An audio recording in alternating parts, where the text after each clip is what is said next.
What's up, everybody? I'm Travis Tyler, and this is the Customer Engagement Lab. Welcome to 2022. It's a new year and a fresh start for everybody, including the brands and business leaders who are either responsible for or severely impacted by some pretty dramatic PR scandals. Some of them you might remember from 2021. Burger King was grilled on social media Monday after its UK division tweeted this on International Women's Day. Volkswagen definitely got lots of publicity this week, but lots of people are talking about it for all the wrong reasons. The German company says what happened this week was an early April Fool's joke. The Portuguese superstar decided he didn't want to promote the tournament sponsor Coca-Cola. Can you believe it? That single act has now wiped a whopping $5.2 billion from Coke's stock market value. 8 people died, dozens were injured in a stampede during a concert performance by artist Travis Scott.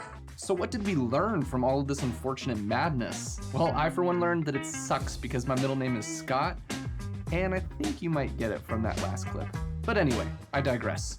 In this episode, Jed Marl, PandaDoc's Global Manager of Outbound Sales Development, shares his tactics with us for leveraging PR moments as triggers in your sales outreach. It turns out that combining aggressiveness, PR triggers, and targeting will give you a lot of outbound success. You want to reach out to people that look just like the people that are coming inbound and kind of reverse that and use these tools to find those trigger events. Also on today's show, Better.com CEO notoriously fired 900 people last year on Zoom. And here to dissect the learnings from this unfortunate situation is Carmen Zita, PandaDoc's Brand Ops Manager. She calls in to chat about how to properly handle massive layoffs and the strange aftermath of situations like these. This is the second time in my career I'm doing this, and I do not want to do this. The last time I did it, I cried. This time I hope to be stronger. But we are laying off about 15% of the company. But before we get to all of those conversations, though, let's talk about how one company has shown me that the absolute best way to handle all strategic decisions is with a true marketing mindset that can pay off in a total rebound. That company is Airbnb. They were completely skewered by COVID-19 for the first 9 months of 2020, in case you don't remember. They had a net revenue loss of $697 million, a 72% plunge in bookings, $1 billion in requested refunds, and they were forced to lay off nearly 25% of their workforce, all as they were getting ready to IPO. But here are a few of the incredible ways that they responded. For laid off employees, they were granted the right to remain stockholders, keep their computers, receive 14 weeks of severance base pay, 1 year of health insurance, and they also established an alumni directory and a team to help all of the former staff market themselves to recruiters. And executives also stopped receiving pay for a total of 6 months. And within the first few hours of this whole scandal coming to light, all of those that were leaving were sent a calendar invite to discuss the departure one-on-one with a senior leader from their department. They also rolled out a blanket refund policy and doled out more than $1 billion in cancellation refunds to all those guests who were canceling. They repaid hosts a total of $250 million from their own cash reserves to also cover these cancellations for the hosts. And they took on $2 billion in new funding or debt just to protect, I think, against their liquidity, is what I read. They halted marketing spending to save about $800 million. And they developed a new cleaning protocol with a bunch of advanced procedures, to block off bookings for 72 hours so people could do deep cleaning in those Airbnbs. Another interesting one is they launched Airbnb's Frontline Stays project, which was free housing for 200,000 medical and first responders around the world. And I think probably the most important thing is that their CEO didn't hide. Instead, he completed about 100 different press interviews to try and keep morale high and just optimistic for employees, hosts, and guests, and to just be transparent. Look, crisis management is not something that we think about really until we need it. And there are actually tons of professional agencies around the world that will partner with brands to help them face and handle the inevitable shitstorms that stir up. So how do the experts handle these situations before, during, and after they occur, especially in the age of the internet, like when scandals just take on a whole new level of coverage? I actually really liked the tips from this article on Investopedia on how to handle a PR nightmare. Like, first up, you got to own up to the negative press, and you got to be honest and forthcoming to restore public opinion of your company, and just make sure any apology that's issued is not seen as half-hearted. A good example of this was Airbnb. Brian Chesky set the gold standard for apology letters. If you haven't, you should go check it out and read it. Second, you got to try and get creative with accountability without being forced to do so by the law. Companies that do this quickly and safely are going to be regarded as honest and more concerned about the public.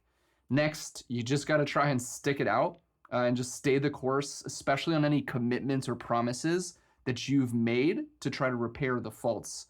And then, again, Brian Chesky, promote effective communication. Be clear with the public about exactly what's being done to remedy this situation. And be creative and listen to others. A little sense of humor can sometimes go a long way depending on the situation. Like this ad from KFC when they ran out of fried chicken because supply chain issues back in the UK in 2017. But, that ad says it all. But I think after listening to Brian's interviews about Airbnb's turnaround, I'd say his best attribute as a leader was just to shut the hell up and listen. He and his team had created a really healthy culture at Airbnb, and the majority of the ideas on how to handle this whole fiasco came from people other than himself. And while I was learning more and more about this, my inner marketer was really interested in are there tools out there to help brands and companies in situations like this? And of course, turns out there are plenty of them. They're listening data tools that can tell us about how effectively or not effectively a brand responds to a PR crisis. There are plenty of social media tools that can help you analyze what your customers are saying about you on social media. But this one called UScan actually stood out the most. It uses AI-powered image and text recognition to quickly understand and manage your brand perception and reputation in real time. That way you can track how effective your efforts are being perceived publicly. So for companies that aren't as big or nimble as Airbnb, it might be worth creating a pre-crisis plan and implementing some of those tactics or tools ahead of time so that they can help you immediately in the moment. And I'd never heard of this, but there's something called net sentiment rate, which is a ratio of positive to negative mentions that tools can find across the internet and various social media sites. This can help you make changes in real time to your strategy. Pretty cool stuff. I thought so. All right, we'll take a quick break so I can maybe go nap in an Airbnb on a sofa real quick with my pets. And when we come back, we'll hear from Jed Morrill on how to best leverage PR moments in your sales outreach.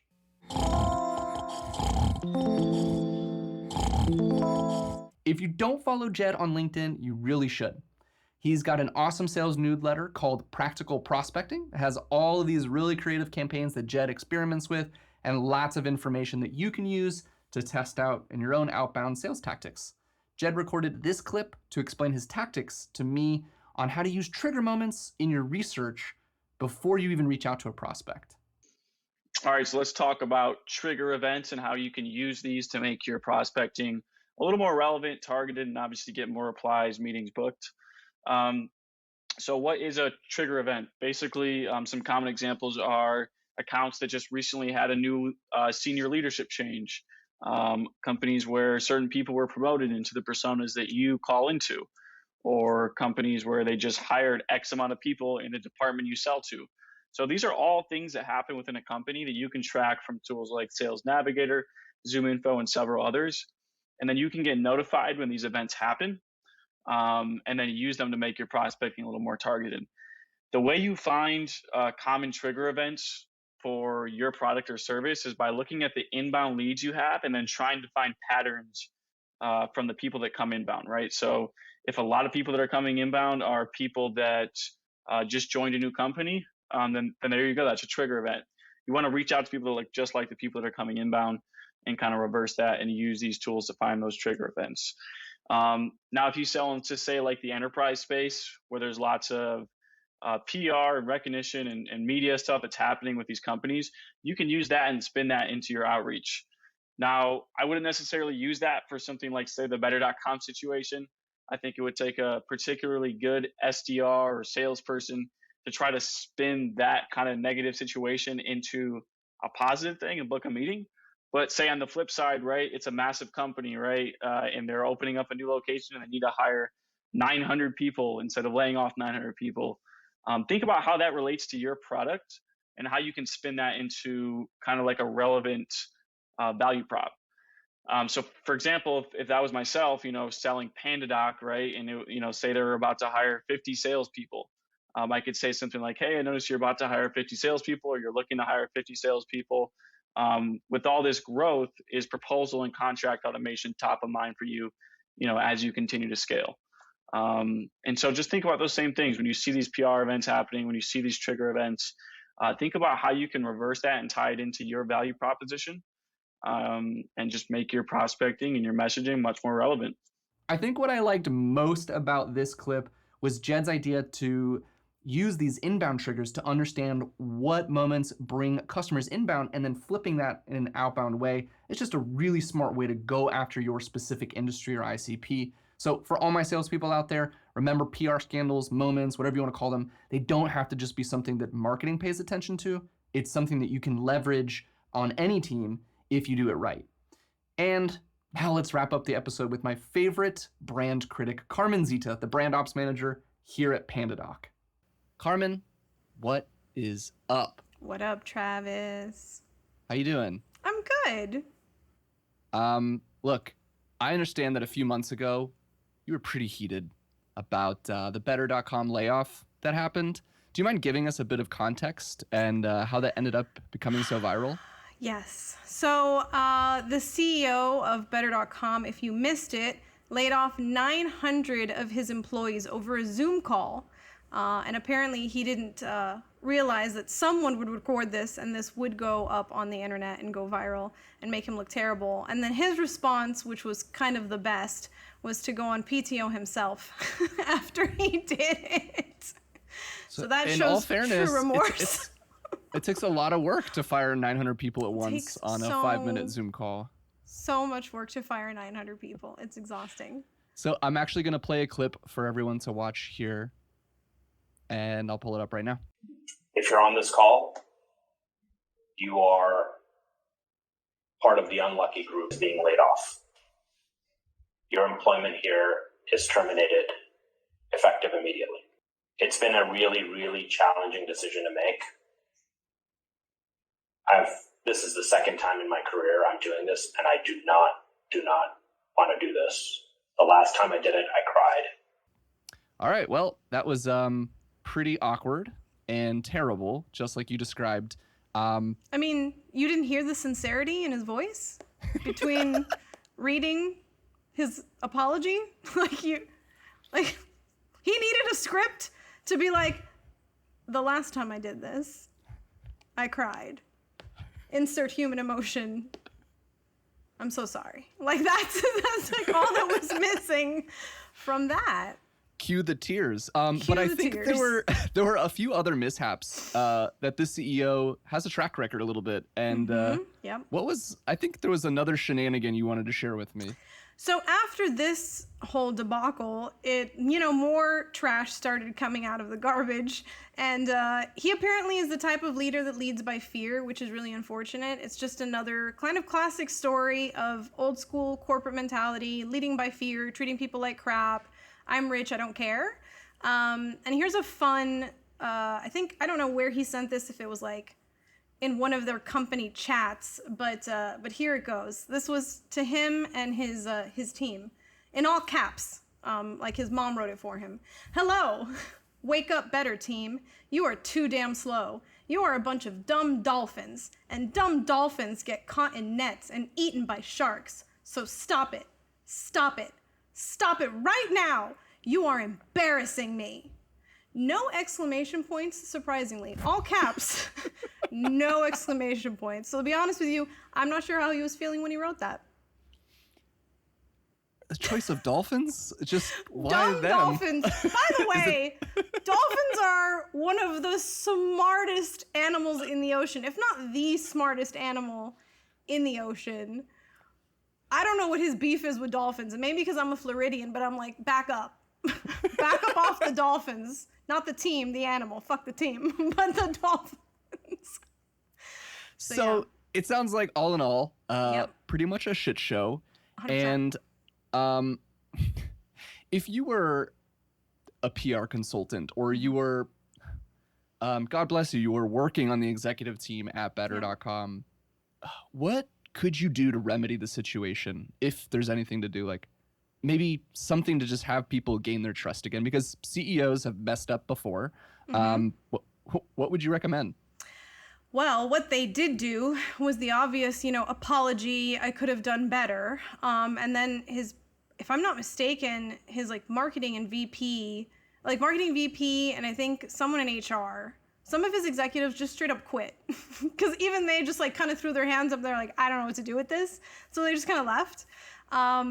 But yeah, what I would do if, he comes back clear-headed, which is what a lot of CEOs do that want to kind of save their reputation, is have the maturity to step down. And if he doesn't step down, then, this culture within that company will just continue. I don't know if there's a board that could vote him out, but if he doesn't step down, at least from an employee perspective, the culture in that place is not going to change. From a customer standpoint, I honestly think this is one of those that's just going to kind of fade away. People will forget.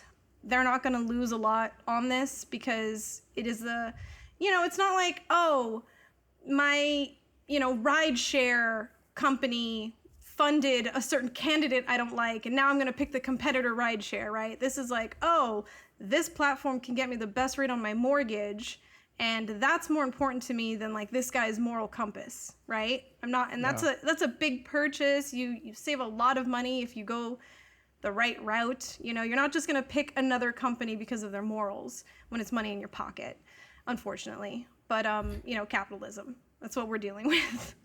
And I think, it's true. Unfortunately, the situation we're in, I'm going to butcher some of the statistics here, but when I was reading up on PR scandals, there was a big study done in the UK, and it said that first and foremost, people care about if the product works and it works well. So unfortunately, if it's a really good product, it's a really good rate on their mortgage, the society, the moral concerns of what that company is doing are going to be less important. So it does beg the question of does trying to bounce back from this really even matter? I do think, though, that having a streak, if this just continues down, and doesn't get swept away, like you said, this company probably will feel the pain at some point. There's only so much that a product can carry it, but do you think, it sounds like you think recovery is inevitable for them regardless of what they do? I mean, they're a young company anyway, so if you don't have your kind of finger on the pulse, you probably miss this completely. True. They've only been around, I think they were founded in 2017. This isn't a household name brand. So I just think from a branding perspective, it's just a matter of time before the next scandal comes out and people forget. I mean, by the time this airs, people may have already forgotten about it, and they'll have to Google and be like, what were Travis and Carmen talking about? Dumb dolphins. I'm outraged. But and you can even tell that it's already passed a little bit. If you went on Trustpilot, you could see for a week after, people were like, oh, this CEO, and if you support this company. But then it's been a good 10 days and there's nothing there anymore. So It just goes to show you, he'll probably get away with it. But you know what he won't be able to do if he does nothing? It's retain good talent. And that's where the company could suffer if their customer service starts to suffer because they're not able to retain good talent. It's a valid point. I mean, companies built with really good culture, they bring in incredible talent, and with that comes the best products and resources that get built by those people. So, earlier in this episode, before I got the chance to chat with you, I talked a lot about Airbnb. That's a company that's really, the CEO is I don't come up with all these ideas, but what I do impact is the culture. I can set the tone for the culture. And it sounds like Better.com is setting a great example so far. No. And let's just be thankful that Better.com is not a mental health website, because the irony of this entire thing would have been far, far greater. Too dark. Too dark. No, it's perfect. I was just going to end it on a... You're welcome. It sounded more like a seagull, but anyway. Yeah, it's fine. Well, thank you so much for joining us on this episode of the Customer Engagement Lab. Carmen, as always, we appreciate you coming on and giving us your perspective. We hope you enjoyed this episode, and we'll see you later. Thanks, guys. Bye. Thank you for listening, and if you enjoyed this episode of the podcast, please tap the number of stars you think it deserves on Apple Podcasts. You can do it on Spotify now, too. It takes 5 seconds. If you're watching this on YouTube, please smash the shit out of that bell and subscribe button. All right, see you later, everybody.